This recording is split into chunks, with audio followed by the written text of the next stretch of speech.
वफाकी वज़ीर इत्तलात मरियम औरंगज़ेब इस वक्त हमारे साथ मौजूद हैं। मरियम औरंगज़ेब साहिबा, ये वाक़या हुआ है, बहुत अफसोसनाक वाक़या। इससे पहले भी हमने कई वाक़यात देखे हैं जहाँ पर पुलिस एहलकारों को निशाना बनाया गया है, यकीनन पाकिस्तान के अमन को निशाना बनाया गया है। क्या कहेंगे इस हवाले से? बिस्मिल्लाहिर्रहमानिर्रहीम। सबसे पहले तो मेरे पास अल्फाज मौजूद नहीं है कि मैं इस अंधोनाक वाक़े, अफसोसनाक वाक़े की मजम्मत करूँ, जितनी करूँ कम है।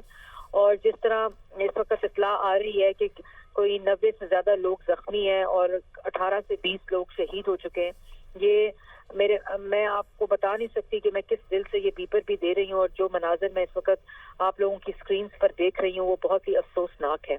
और ये आपको याद होगा कि 2013 से लेकर 18 तक हर रोज इस तरह का वाकया होता था, हर रोज किसी न किसी सूबे में इस तरह का वाकया होता था। लेकिन उस वक्त वजीर आजम नवाज शरीफ ने तमाम सूबों को, तमाम वफाकी इकाइयों को एक पेज पर लाकर दहशतगर्दी, पाकिस्तान को दहशतगर्दी से पाक किया, सबको इकट्ठा किया।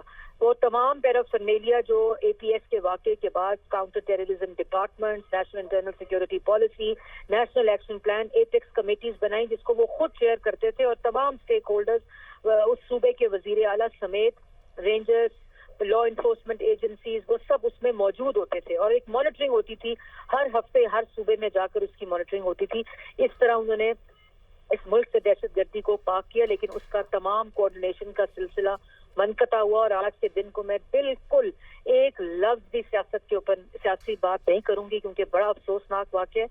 लेकिन ये जो काउंटर टेररिज्म डिपार्टमेंट्स हैं, काउंटर टेररिज्म डिपार्टमेंट पैराफर्नेलिया है, टेक्नोलॉजी, ह्यूमन रिसोर्स, फाइनेंसेस, इन तमाम को दोबारा से उसी जज्बे के साथ, उसी माइनर अटेंशन के साथ, फोकस के साथ दोबारा इंटैक्ट करना पड़ेगा। और अभी 3 हफ्ते पहले नेशनल सिक्योरिटी कमेटी मीटिंग के अंदर भी जो वजीर आजम शहबाज शरीफ साहब ने चेयर की, और उसके बाद सिक्योरिटी कमेटी के अंदर भी जो चेयर हुई, और फिर खास तौर पर खैबर पख्तूनख्वा के अंदर बढ़ती हुई दहशतगर्दी के ऊपर जो मीटिंग हुई, उसमें वाजिया डायरेक्शन दी कि जहां जहां मरियम औरंगज़ेब साहब, हमने देखा कि पहले भी पीएमएलएन के दौर में जो है वो दहशतगर्दी को काफी हद तक कंट्रोल किया गया, हालात फिर दोबारा वहीं पे जा रहे हैं। किस तरह पाकिस्तान में अमन को दोबारा कायम किया जाएगा?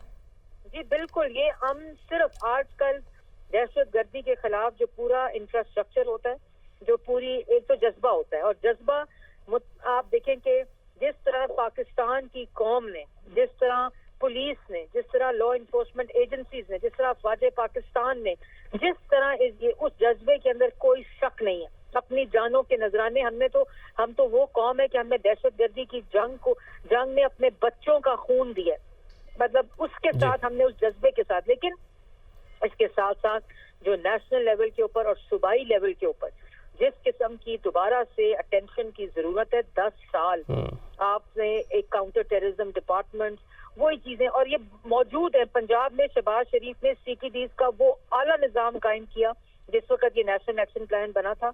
और मैं कोई इसमें पॉइंट स्कोरिंग नहीं कर रही, लेकिन वो एग्जांपल्स मौजूद हैं। आपको लाहौर का सेफ सिटी प्रोजेक्ट याद होगा, जिसके अंदर आज वो फ्लैगशिप प्रोजेक्ट है दुनिया का, जिसके अंदर ये तमाम चीजें मौजूद हैं।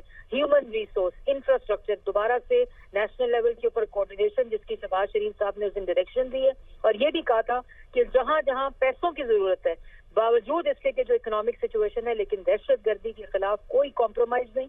ये जो बुज़दिल दहशतगर्द है वो इस तरह के वाकयात सिर्फ कौमों के जज्बात को कम करने के लिए और हौसलों को पस्त करने के लिए होते हैं। लेकिन हम वो कौम है, जैसे मैंने पहले कहा कि हम लोग दहशतगर्दी और पाकिस्तान की अवाम, उनका जान, उनका माल, वो आईनी हक रखते हैं और उसके ऊपर कोई कॉम्प्रोमाइज नहीं है। दोबारा से इस जज्बे की जरूरत है, इस अटेंशन की जरूरत है, इस माइक्रो मैनेजमेंट की जरूरत है, और सूबों के अंदर इस फोकस की जरूरत है कि दहशतगर्दी के खिलाफ जंग को कामयाब करना है। बिल्कुल मरीम साहबा, जज्बे की बात की जाए तो ये जो कौम है, ये इसमें जज्बा जो है वो कूट कूट कर भरा है। जब भी मुश्किल आती है पूरी कौम एक हो जाती है। लेकिन जिस तरीके से दहशतगर्दों ने आज अल्लाह के घर को निशाना बनाया है, जब सजदे के दौरान ये हमला किया गया, खुदकुश हमला किया गया, तो ये दहशतगर्दों के बारे में वज़ीर आज़म साहब ने भी जो है अभी उन्होंने कहा है, लिखा है उन्होंने कि अल्लाह के घर को निशाना बनाया है, इस्लाम से कोई ताल्लुक नहीं है इन दहशतगर्दों का।